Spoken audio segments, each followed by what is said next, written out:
This week on the podcast, short trip to the UK. I fly to Dublin, I wrestle there. I fly to London, I wrestle there. Then I fly home. Also, my mom tells us what her wrestling name would be if she was in the biz. Enjoy the show.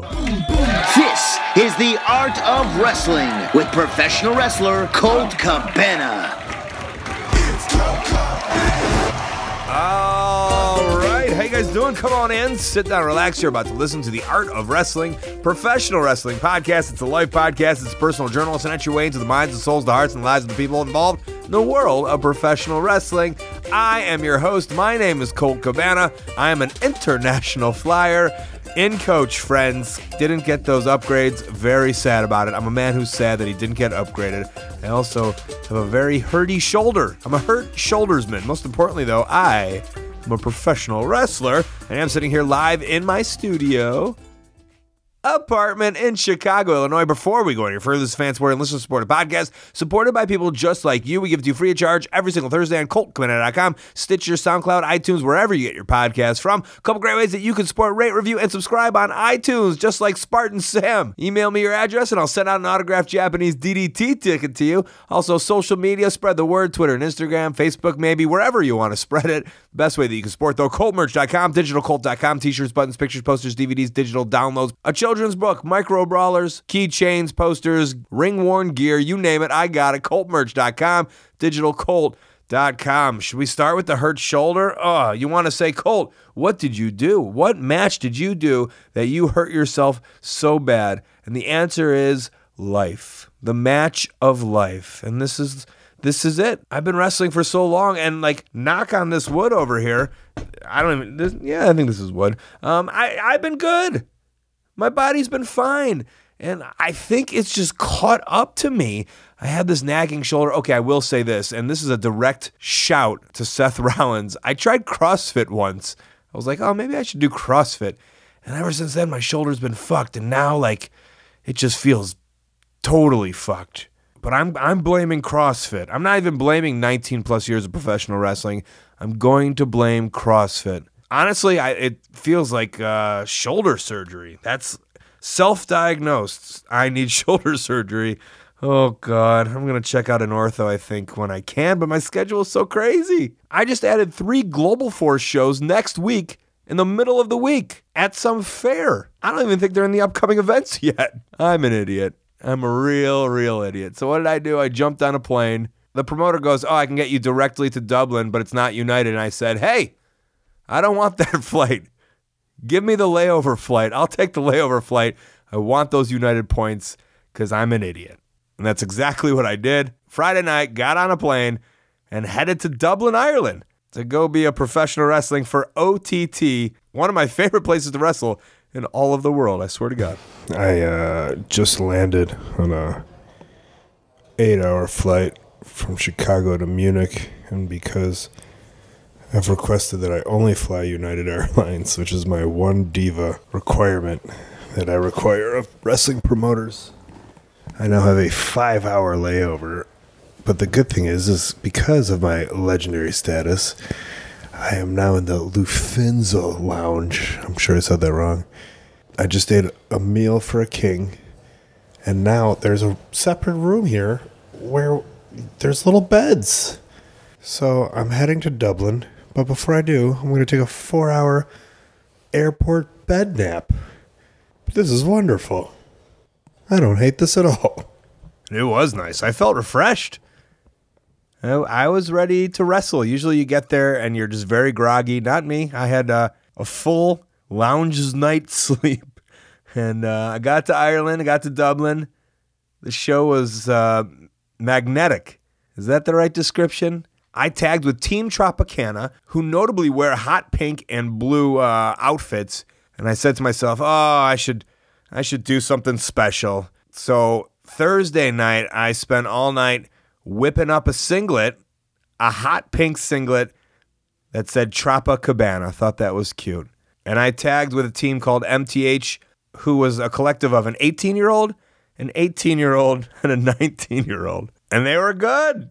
They were real good. I'm that guy. You know who I am? I am Skull of DOA. because I remember wrestling for Rockin' Randy in the NAWF, Whitewater, Wisconsin. I was 19 years old, and I wrestled Skull of the DOA, and he was just a grown-ass man. And yeah, I was eliminated in that 8-man tag within the first a minute and a half, maybe 30 seconds. But full circle, right? That was super exciting to me to wrestle the quote-unquote name.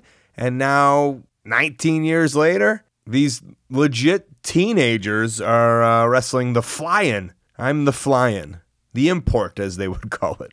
I actually talked to the promoter, Luther Ward, and he kind of explains wrestling with the younger guys within the context of this little conversation we had, along with just how the business is going in Irish professional wrestling. So one thing I found out tonight is that this might be the last show at this building? Yeah, I think we're going to try and run an all-women show in October, but yeah, they're tearing it down, unfortunately. This amazing building. This was like the backbone of the promotion a little bit. Maybe not. I just made that up, but in my head it is. Well, it was the place where we were where it was all formed. Yeah, I mean, it's been an amazing, major part of the history of OTT. Amazing, major, amazing. Yeah. It's been like the home base of OTT. So because for those that don't know, it's like kind of this underground club/bar in Ireland, right? Yeah, it's like kind of a nightclub that we convert into a venue to have crazy wrestling shows in once a month. And is there a new plan for a new place? Yeah, we're looking at a few different options, but since then, we've moved to a 2,000-seat venue that we do like maybe 2-3 times a year. So yeah. That's the New York. That's the New York Hall. Exactly. Yeah. That's our new kind of mecca. And I don't know. Tell me about the Irish scene, because you're promoting. So how's it been looking these days? So we kind of started another show called Contenders. So it's kind of like getting guys that are not so much ready to be on the main shows, but like kind of get them there. So the guys that you were in the ring with today have all been a product of our show Contenders. So it's good because when they come out, kind of people, the fans know who they are from watching the other kind of Contender shows. Is that on YouTube or are those live shows? We have them on our on-demand service, OTT On Demand. But yeah, last year we had last month we had Evil Uno, and we usually have like maybe 2 or 3 guys that we fly in to kind of work with our younger guys. Yeah, from Europe as well. All right, so it's going well then. Yeah, it's going really well. You're developing now. Yeah, I'm trying to develop. I'm trying to help the younger guys get along. But some of the younger guys this year have been in the ring with Will Ospreay and the Rascals and even British Strong Style. So yeah. They're getting to mix it up with the big boys now. And have you hung up the boots officially? Yeah, not officially, but like I'm doing a handful of matches every year, and I'm quite happy with that. That's just a slow and easy kind of glide out of it. Yeah, I'm not having a retirement match, but I'm kind of almost done. Yeah. Well, thanks for having me in Ireland. Pleasure, as always. Come back soon. I hope so. Luther was on a long chat I had the first time I ever went over for OTT. And good to hear business is going well for him. Someone that you haven't heard from on the actual podcast itself, but hopefully have seen on my Twitter or social medias, is a lady named Martina the Session Moth. And I guess maybe if I'm ever in Scotland, I'm kind of married to Grado, if you will. And that's been the same situation with Martina. Whenever I headed over to Ireland, it just seems natural that we are in a tag team, or we are wrestling each other, or we are doing something. We have probably the same sense of humor or views on how we like our professional wrestling. And sadly, this time we didn't get to mix it up, but I did get to talk to her a little bit. First of all, you're wearing a mustache. Yes, I am. Hey, guys. Session Martina here. Colt Cabana's ex-lover. From many times. This is the first time I've come to Ireland, and I think... We're not wrestling. This is the first time we haven't actually interacted, I think, when you've been in Ireland. Or even... I think every time I've seen you, I've done something on a show with you. What are we breaking up? Oh, no. Are we sad? I think we're just having a bit of a break. We're seeing how you do in your own life. Did you win tonight? I did win. Oh, shit, so did I. Maybe we're doing better without each other. Oh, God. I don't like this. I think we should get back together. Okay, so I was asked if I was going out tonight, and I was told By that... who? Me? Well, I was told you were leading the charge. As I always do. As you know, I always do. Every time I come here. Are you coming out with us? Are you never tired of going out? No. Tell me how many times a week you go out. Honestly, I only go out after shows because I'm so hyper after shows. But I don't have a real life outside of shows, so. Is that right? Yeah, unfortunately. So that's why I drink so much. Hide the pain, you know? Jokes. All right. So is that a yes? Does that mean you're coming out? Oh, I mean, I'll tell you yes, but then I won't be. Yeah, typical. Because they you're one of them imports, are you? Well, they call that the Irish goodbye, right? What, yeah, and then they just fuck off? Did I say that right? I curse a hell of a lot. And then I'm in Ireland, so it only makes sense. Well, you should just come out while you're in Ireland and take advantage of it. Especially, like, World Cup season. There's Irish people all over the place being either angry that England are winning. The taxi cab I took today wasn't looking at his map. In his phone holder was the World Cup. Yeah, exactly. It's a horrible time for women in Ireland. No, I'm only saying that because I'm not smart enough to follow football. I was like, I think it's at a time now where I can, we're in the semi-finals. I can kind of understand what's going on. Ireland is? Yeah. Well, no, me. No, that's not in it. I'm just stupid enough I can't follow it. So I get people to tell me like, who's the best team? Wait, but is Ireland doing good? No, they're apparently bad. Oh. I don't know. I'm not a football fan. Okay. I just believe what people tell me. Everyone from England tell me England great, and everyone from Ireland tells me England's terrible. It's like an old age drill. And so since we first met, you were only wrestling in Ireland. Yeah. And now you're branching out a little bit. Yeah, I wrestled with you in America. I went to Japan since then. How was Japan? It was, for me, it was crazy. Obviously, being such a big character, it was different for Stardom. Obviously, they don't have much comedy. It's very, like, hard-hitting wrestle. But it actually went really well. Like, they seemed to kind of go with the character because I just kind of was like, I'm drunk. And they seem to understand that, and they love alcohol. So I just played up the alcohol kind of drink and the funny aspect of that. Like, I just wrestled drunk pretty much. Queen of the sake bomb. Yes, exactly. And they just seemed to kind of really take to it. Yeah, so it was really fun. It was obviously just such a different world, and like wrestling in, like, say, America, where you do like the first bit that I've ever done, it was very different to that. It was like going back to the very beginning of Martina, where, say, at OTT I've done so much and they know my character so well, so you have to think of different things all the time to try. Like today I'm Tyler Bate. I am now wearing mustache pajamas with a mustache on my face, and I'm hanging out with British Strong Style because I think I'm Tyler Bate. You did in America. You could do the best of. You could do the hits. Exactly, and it seemed to go down pretty well. Like, you enjoyed it. I think Marty enjoyed it more. Yeah, well, yeah, I enjoyed him too. Sexy. All right. Hey. Let it be known, I went to the hotel, but when I got to the hotel, who did I see there? The Session Moth. No, stop it. Not like that. But she did not take the whole crew to some crazy EDM techno disco party. Disco party? What am I, fucking 90? Jesus Christ. You get the idea. No, there was a big party at the hotel bar. So she didn't make it happen, but at the end of the day, she still made it happen. Good for her. But not me. I had to go to bed. I'm old and tired and love laying down. Oh, I love laying down. 5:30 here in Dublin, Ireland.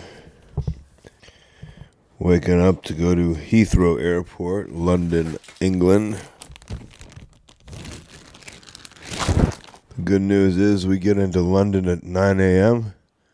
The even better news is the show starts at 5 p.m. And the best news is I get to sit around and do absolutely nothing but wait around until this show starts.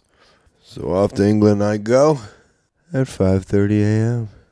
So I made it to London. We went right to the venue. It's about 10 a.m., 11 a.m. And they had nice couches in the front of the cockpit. That's the name of the venue. So I took a little nap. I woke up. I had lunch with a friend. And then I got ready to do some professional wrestling. You know who else who got there early and was upset about it? Walter. We chatted a little bit. How are you? I'm very good. How are you? So you were on the show with me in Ireland, and you're on the show with me in London today. Oh, that's true, yeah. Well, I got here at 10 a.m. You also got here very early. Yes, I did. A lot of waiting around these days. Oh, it is. Very much, yeah, that's true. It's like the most annoying part of what we do, I think. See, I think the most annoying part of what we do is getting dressed and undressed. Oh, it depends on the temperature, I would say. If it's very hot like today, it's like lacing boots, it's a good warm-up, I would say. You could... Also, I think you're lucky because you just wear trunks. Oh, yeah, that's true. Yeah, it's very easy. But I got high boots, so that's hard work. It's funny you say that, like you were not complaining, but saying about getting super early to the shows. Because one of my first memories of Europe, and happens to do with WXW and Germany, is where I first met Robbie Brookside. We were on the same flight together. We got to Germany at like 8 a.m. for a 7 p.m. show. Yeah. And he knew how to pass the time.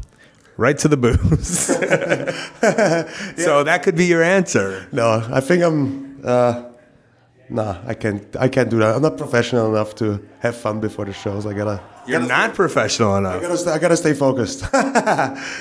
Okay, so have you been coming to London a lot? Yeah, it's like I've been in England recently, quite a lot. Like I would say 2 or 3 weekends a month, because the scene here is like, it's crazy. It's like his work almost every day. So I'm here quite a lot. And yeah, because I mean, so obviously this weekend I'm in Ireland and London, and we were talking a little bit about how it's hard to kind of break out of Germany, and you've been, I guess, breaking out a little bit. Was Progress the first one that started bringing you over, or am I incorrect?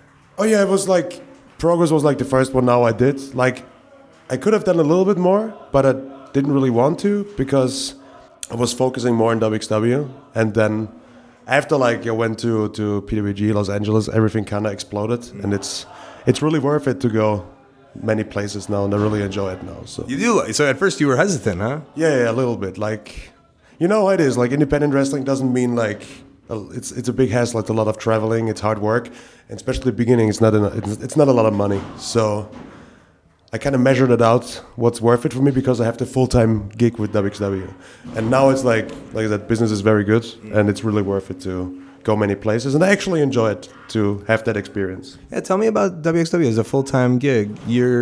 Because you said I have a full-time gig, so maybe people are thinking like independent wrestler. Oh, maybe you work a real job or something like that. But WXW is like a full-time promotion, and you have a full-time job there, right? Yeah, I'm very happy. Like, I'm very lucky with this. I'm like signed. Like, I have a working contract with them. I get paid like every month.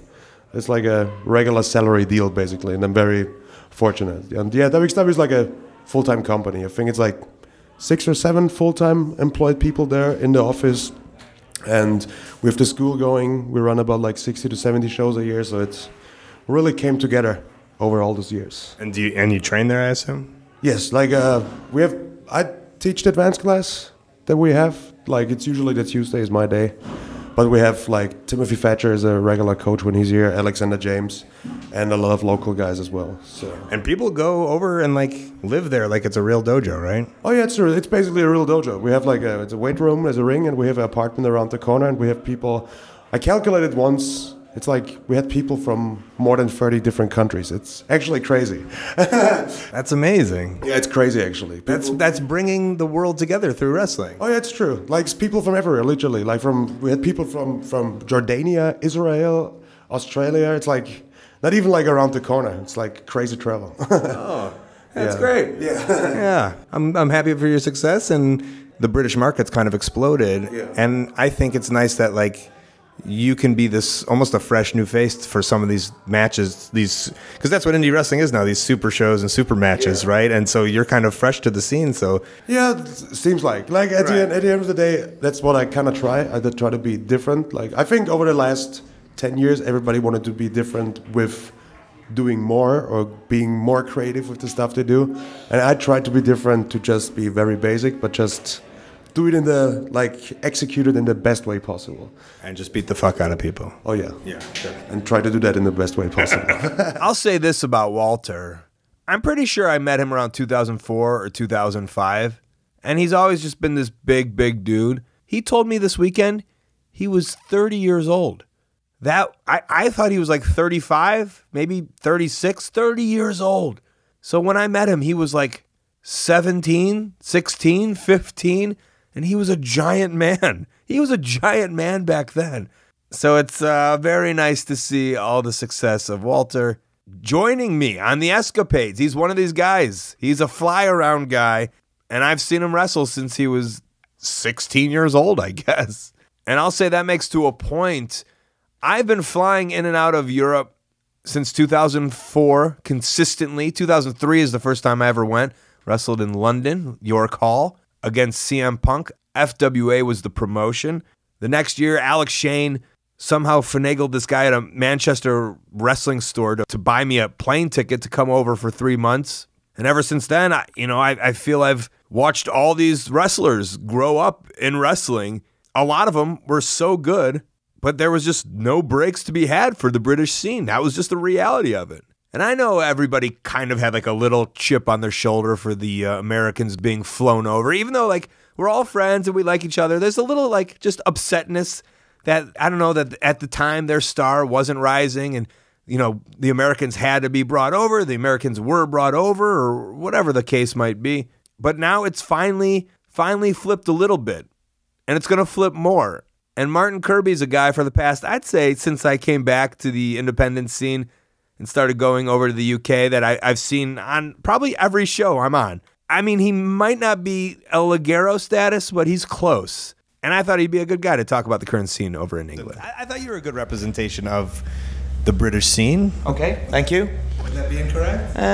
Hopefully. I'm quite busy, quite a lot of jobs and work, so hopefully, yeah. How long have you been wrestling? 12 years now. Yeah. So yeah, I've been around. So I think a lot of us, like from an outside, I don't know, I'm not here as much as I used to be, but there's different points where we're always like, oh, the UK's big now, and then 2 years later you're like, the UK's big now, and then it's like, oh, something's happening here. I guess I want to know what someone in the job who's doing it every week, how you guys view it, or how you view everything that's happening now. You think it's got as big as it's going to get, and then 2 years later you look back and it's even bigger, and then 2 years on from that it's even bigger. And Hunter's just shaking people's heads. Yeah, turning up on indie shows and like for you guys, it seems like WWE and those guys were just unobtainable. Like maybe 1 or 2 people, right? 100%. Like when I started, I didn't even have any kind of dreams or aspirations of ever working in that company, just because if you weren't 6'7" or 400 pounds, jacked to the gills, you just had no chance. You couldn't even get a tryout, let alone like an actual job. So now the fact that there's actually signing guys or multiple guys that are a lot smaller or household names in Britain, then yeah, it's awesome. Yeah, it's kind of like mind-blowing to see guys like Pete and Tyler just... Yeah, guys that I've done numerous shows with, numerous matches with, but now they're like global stars, so... And so you signed on with World of Sport, right? Yes, correct. Yeah. Is it a split between the boys? I don't want to put you on it, but like, tell me in the least unpolitical way, like how that, like, are the wrestlers like? Is there like weird tension now, or is there? No. Everyone's getting work. No. Yeah, it's very much the second part. Is that the World of Sport, WS Wrestling, is good for the British wrestling scene as a whole, the same as the NXT, WWE, UK kind of deal's good for British wrestling as well. And with both, it just kind of spurs on each other really in terms of the companies, because obviously both want to do really well, and the guys that are benefiting are the guys and girls that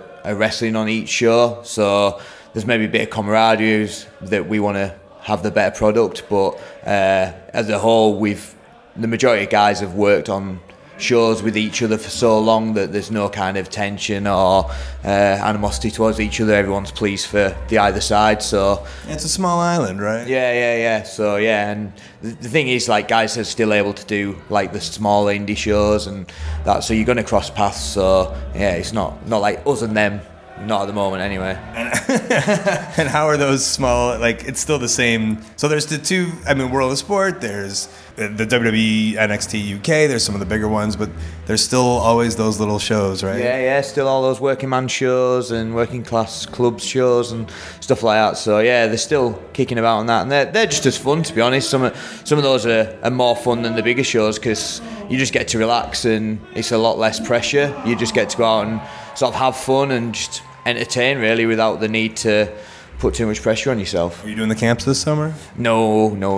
Unfortunately, no. I have a real-time job. So. Do you really? Yes, I do, yes. What are you doing? I work in an office, so yeah, just sat behind a computer, pressing a few keys and that, but yeah, pays the bills for now. So I thought you were out from that hell. No, sorry to kill the illusion. Oh, you're not a real British wrestler working for 2 pounds a week, trying to make it work. No, sorry. So you'll be on ITV and yeah. Starts. I think the first episode it's just been announced as July 28th at 5 p.m. on ITV1. Exciting to see the scene. Yeah. So check that out if you get a chance. Thank you very much. All right. Thank you. And it's nice to see two big platforms. I'm sure, in a way, it's romantic. That's what it was back in the day. Dale Martin Promotions and Brian Dixon, All-Star Wrestling, battling at each other for a TV time slot on World of Sport. And then it all just went to shit. And no wrestlers got any TV love, and they were just doing the camps and small shows, and the status of all these British wrestlers just sank and sank and sank. There's an amazing documentary called The Brookside Diaries. I'm more than sure it's on YouTube. It's one of the best documentaries in wrestling history, I think. It was a precursor, definitely influenced Wrestling Road Diaries 1, 2, and 3, but it shows you life on the road in 1993 of a British wrestler with no TV exposure, because none of them have TV exposure, and it's just show after show, night after night, making 50 pounds, making 20 pounds, making 10 pounds, whatever it might be, with nowhere to go. And they had to go to America. And you watch Brookside, watch his friend, Steven Regal, Lord Steven Regal, go to WCW, and he's just like, oh, I guess maybe I'll try that. And I mean, we know how the story kind of ends now, but that's how it was for these guys for so long. And it's pretty cool now to watch everybody's stock rise that much more. But I did wrestle. I did wrestle in London. This is a place called the Cockpit. It is literally wrestling in the round. It's theater in the round in London. I think it seats like 300, 350. It's all tiered seating. It's so cool. And Chris Roberts, who is the referee for Rev Pro, and he's the referee for many shows all throughout the country. I've been on, 100 shows with him. He kind of took the reins. He was calling the shots a little bit. The promoter, Andy Quilden, forgot that his friend was getting married and went to the bachelor party in Las Vegas. So we swapped countries, and Chris, he might look familiar, the super tall referee for Rev Pro, and an amazing referee, by the way. He gives us a nice summary of the night. Well, since the boss is gone, you get the spot tonight. Yeah, I got the short straw tonight. I left to run everything. Andy Quilden fucked off to a stag do and left me to run a Rev Pro show. Which is pretty unbelievable. The guy who runs the show was just like, and my friend, I was like, I'm excited to hang out. And he was like, oh, I forgot I'm not even going to be here. Yeah, he was hanging out at UFC last night. He doesn't care about you. He left me to it. But we're here, me and you. We're friends. We're buddies, I think. Yeah, so tell me about the show. Sorry to cut you off when you're saying that we're friends. Of course we are. So let's hear about the show today. Yeah, show was real good. We got there in the end. A few little hiccups on the way, but everybody had a good night. Colt Cabana returned to Rev Pro. Walter killed Josh Bodum. El Fantasmo knocked it out the park. Real good night. And where are we for context for everybody? For everybody or just myself? Where did we perform tonight? Oh, where did we perform? The London Cockpit. Yeah. And we're here every single month. Tickets on sale, revolutionprowrestling.com. Tell me about this place. That's different than the other shows because you guys run, and I'm saying you because, I mean, essentially you're Andy's right-hand man, I would assume. Yeah. So we run like this. We run a lot of big buildings like Your Call, and we did the New Japan shows last weekend. But the Cockpit is where we do our regular monthly shows, where you'll see our storylines unfold and all that kind of thing. So this is our spiritual home, I guess. And then we do the big shows at Your Call. And how's reffing going? I'm fucked, man. I did 8 matches tonight. It's unbelievably hot in that building. I want to cry. People do you think refs don't get as much appreciation as they should? Oh, 100% not. No, nobody understands. Like, I mean, that was an extreme example tonight, doing 8 matches in this heat. But I don't think a lot of the boys even understand how hard it is sometimes, especially doing that many in a row. Oh, is it hard? It's very hard, yeah. Really? Yeah, why are you looking at me like that? Do you know? I don't think it's that. I think it's kind of... It's real hard, man. It's so hot out there. Lots to remember, lots of running around. I'm blown up. I'm out of shape. It may be because I'm out of shape that I'm blown up. Do the New Japan guys get mad that you're taller than everybody? Not really, no. Everybody comments on it, but like it's just kind of a thing now, I guess. Right. Only one guy ever got like real hot about it. I don't want to net. John Cena? Yeah, maybe John Cena would hate it, yeah. All right, hopefully I'll be back in London. I hope not. Whoa! I'm sorry, I love you. I thought you were my number one. I love you. You'll always be my number one. You and Shaw Samuels, best match ever. We don't even deserve to come back. Yeah. Where's Shaw been? Shaw's around. He comes and goes. He's like you, man. He's a once-a-year kind of guy. A once a year? Once a year. I thought you said a one-seater. Once a year kind of guy. No, Shaw's always around. Shaw comes and goes. All right. It's getting a little drunk these days. It is getting... Yeah, it's okay. It's okay. That's the British way. It is the British way. Absolutely. Yeah, absolutely. Going for a pint? A pint and then a coach home. 3 hours home. And then back to work tomorrow. And off I went. The show finished. I made my driver take me to Nando's to get a quick, cheeky Nando's. Flew out the next morning. Forgot my iPhone charger and battery. Don't ask me how I survived, but I pulled off some major shady shenanigans to make sure my iPhone was charged the whole time. But that's how you do it. That's how you do an international tour in 2 days. It's so funny how much I travel and how much, I don't want to say jaded, but it's not, it's not this super, super big deal anymore. Years ago, it was, you got to do 3 months, you got to do 2 months, you got to stay over a month. And now when you're given the option, they're like, do you care? You want to come in and out? I'm like, yeah, sure. And it's not a big deal. I look at it like, hey, I'm going to sit on my couch for 9 hours and watch TV. Might as well do it in the air and watch some movies and then go wrestle. And that's what I did. Back here in America now. The jet lag is fine. I had a nice night's sleep last night. And I am ready to go to Seattle and Los Angeles. And I'll tell you all about those. And my mom will tell you what her wrestling name would be right after these plugs and upcoming events. All right, the best way that you can support ColtMerch.com, DigitalColt.com, Twitter and Instagram at Colt Cabana, Facebook /AOW Podcast, also /Colt Cabana. Each week, I'll choose one person who reviews and rates 5 stars on iTunes. I'll send them a signed show ticket from Japanese promotion DDT. I got a storytelling podcast, Pro Wrestling Fringe, plus past archives of this show, old and new, are ad-free on StitcherPremium.com/Colt. Use the code COLT, get a free month. ColtWrestling@gmail.com is my very public email. Maybe you're a promoter who want to put me on your upcoming show or convention or even be documented on this show. I got a YouTube channel. I also have a website, ColtCabana.com. That's where you can find my address for my P.O. Box. I love getting snail mail. Upcoming this Friday, July 13th, Seattle, Washington, DefyWrestling.com. Saturday, July 14th, Los Angeles, California, Facebook /Bar Wrestling, LA. July 20th and 21st, Nashville and Atlanta. I'll be doing commentary for ROHWrestling.com. Friday, July 27th, Waterloo, Iowa, NWHOF.org. Friday and Saturday, August 3rd and 4th, Linlithgow and Kirkcaldy, Scotland. W3LWrestling.com. Sunday, August 5th, Edinburgh, Scotland. Shop.discoverywrestling.com. August 3rd through the 26th, I'll be at the Edinburgh Fringe Festival all month long. Edinburgh, Scotland. Edfringe.com to reserve tickets. Brendan Burns and I are watching bad wrestling and making some jokes. When I get home, Thursday and Friday, August 30th and 31st, Chicago, Illinois, AAWrestling.com. Sunday, September 2nd, Schaumburg, Illinois, 10:30 to noon. Live Art of Wrestling, Starcast.com. Sunday night, Chicago Heights, Illinois, WarriorWrestling.net. Intro music by the Ukulele Teacher on YouTube. Outro music by Superfun Yeah Yeah Rocket Ship. Podcast cover art and design by Jimmy Lee. Photo by James Musselwhite. Big thanks to the Session Moth, Luther Ward, Chris Roberts, Martin Kirby, and Walter. Let's thank our sponsors, HighSpots.com, a VOD service. You can watch those old PWGs. You can watch Trent and Chuck. You can even watch $5 wrestling. Plus, they have AMA knee pads, gear, mask, even a wrestling ring. 1HourTees.com. They help run ProWrestlingTees.com. That's where you can support your favorite independent wrestler directly. And now, hashtag AskCabanaMom. That's when you tweet me at Colt Cabana. Use the hashtag AskCabanaMom, and you ask her something you'd want to know. This week, at Jay Slovenia on Twitter asks, Mrs. Cabana, if you were a professional wrestler, what name would you give yourself? If you ask me, Cleo Cabana has a nice ring to it. I don't think that's what she chose, but let's give it a listen. Hello, this is Mama Cabana from her studio apartment in Chicago, Illinois, coming to you on this hot and steamy day. So I did come up with a few possible names. My first was the Hebrew heiress. After all, I am Jewish. I thought that could be a good name. Then I also came up with the Deerfield Duchess.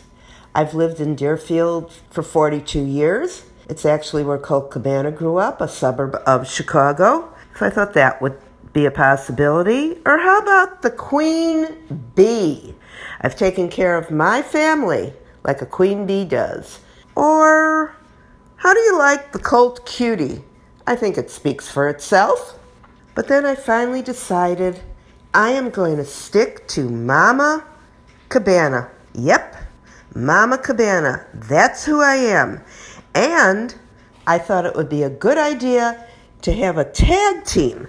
Mama Cabana, Colt Cabana against Jay Lethal, Mama Lethal, or how about Colt and Mama against the Bullet Club Mamas?